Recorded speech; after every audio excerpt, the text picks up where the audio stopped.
আমি আছি বরগুনার পাথরঘাটায়। আমি যেখানে হচ্ছে আমার বুক বরাবর পানি রয়েছে, কিন্তু ঘরে কিন্তু প্রায় 2 ফুট পানি কিন্তু জমাট হয়ে আছে। এখানকার প্রায় কয়েক হাজার বাসিন্দা কিন্তু এই পানিতে আটকে বন্দি করে রয়েছে। এবং আমি যদি দেখাতে চাই, আমার পিছনে যে ঘরটি রয়েছে, ঘরে কিন্তু চতুর্থ সাইডে কিন্তু পানি জমাট হয়ে আছে।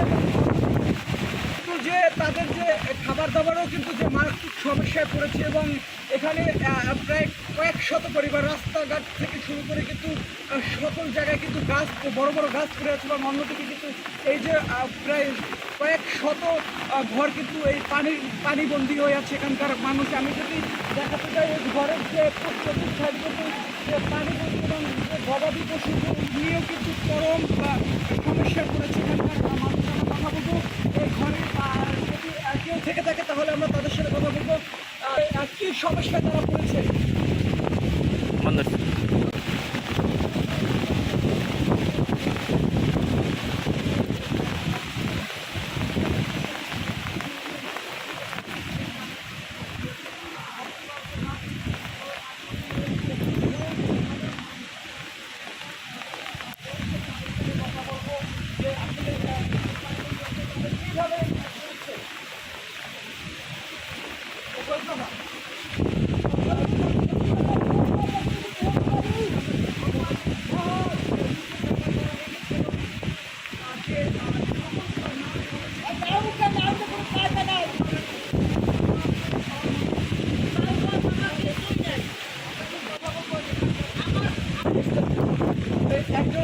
এখানকার যা রয়েছে তার সাথে কথা বলা। আসলে এই পানিতে আপনাদের কি কি সমস্যা হচ্ছে এবং এই ঘূর্ণিঝড়ে আপনার পরিবার কিরকম তার চলছে? আমার ঘরে কিছুই নাই, চাল ভাত, ডাল ভাত, চিনি যা খাতা বালি চিনি যা আছে, আমার কিছুই নেই, সবই শেষ। আসি শুধু আমি, আমার গড়দুয়ারও নাই, গড়দুয়ারের 3 দিন সব তৈরি হয়ে গেছে। এখন শুধু আছি আমি ছাড়া আর কিছু নেই। সব আছে এখানে আশ্রয় কেন্দ্রের দিয়েছি। এই অবস্থায় বর্তমানে আমি আছি ঘরের ভিতরে।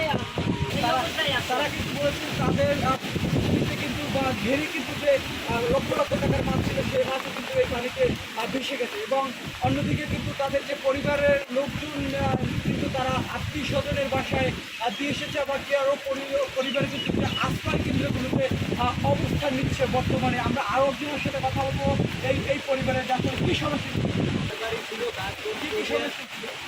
যত ঘরগুলো পিছনে সব ঘরগুলো চলে গেছে। আর তার মধ্যে কোনো লাইনে পানি হয়েছে কোমরের উপরে, গলা পর্যন্ত প্রায় আরও আস্তে আস্তে ঘরের পানি। কিন্তু আমরা এখন কী করবো? আমাদের জন্য কোনো খাওয়া দাওয়ার কিছু পাঠানো হয়, ঘর অনেক কিছু। তারপরও আমি এখন পানির ভিতরে দেখেন কত পানি হয়েছে আমার কোথার উপরে। যেখানে দুবার যত চাপ থাকুক আমার পানি এত পানি পরিমাণ হয় না, কিন্তু এই বন্যার কারণে আমার ঘরে যত চাল পথ যত সবাই পাতলা সব বাইশে গেছে। এখন না খাই আমরা ঘর যে উঁচা দাঁড়াই গেছে বুকুমান, তার পানি এত পরিমাণ পানি চাপ হয়েছে। কিন্তু এখানে আমার প্রায় এই ঘুমন পানি ছিল। অন্যদিকে কিন্তু এদিকেও পানি অনেক বৃদ্ধি। এতে কিন্তু তারা মারাত্মক সমস্যা করছে। এবং যে বাড়ি যেমনি বাড়ি বাতাস তেমনি বৃষ্টি, এবং অন্যদিকে বিদ্যুৎ সমস্যা হওয়ার কারণে কিন্তু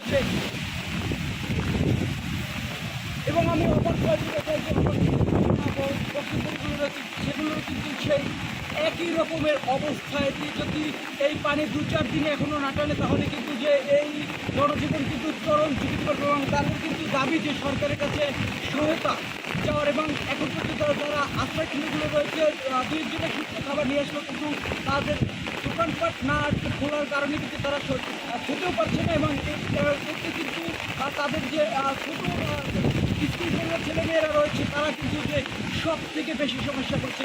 এবং এই ছিল আমার কাছে বরগুনা পাথরঘাটা থেকে ঘূর্ণিঝড় পরিস্থিতি নিয়ে সর্বশেষ।